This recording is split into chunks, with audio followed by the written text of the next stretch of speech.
Samantala, PNP kasado na ang preparasyon para sa nalalapit na long weekend sa susunod na linggo. Higit 31,000 na pulis ipapakalat sa buong bansa para magbantay sa matataong lugar. Si Mar Gabriel sa report. Mar? Aabot sa 31,298 na mga pulis ang ipakakalat ng Philippine National Police sa buong bansa para sa long weekend sa susunod na linggo.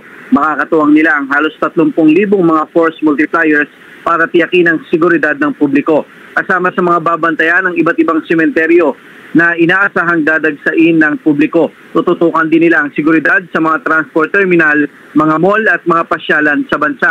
Kabuang 5,169 na mga police assistance desk ang itatatag sa buong bansa para umalalay sa mga magbabiyahe.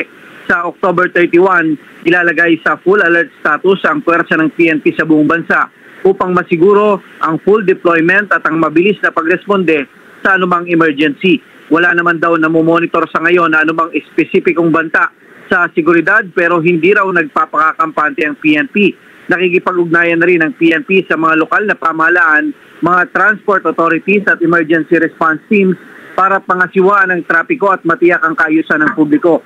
Hinimok din ng PNP ang publiko na manatiling alerto laban sa petty crimes gaya ng pagnanakaw, pickpocketing na karaniwang nangyayari sa mga matataong lugar. Samantala, babantayan din ng PNP ang cyberspace para sa crowd monitoring, online threat, misinformation at iba't ibang mga scam. Kabilang narito ang mga peking advisory, phishing messages at online scam na nagpapanggap na magbibigay ng travel assistance o di kaya ay mga cemetery services. Para sa Mata ng Agila, Mar Gabriel, matatag, matapang, matapat.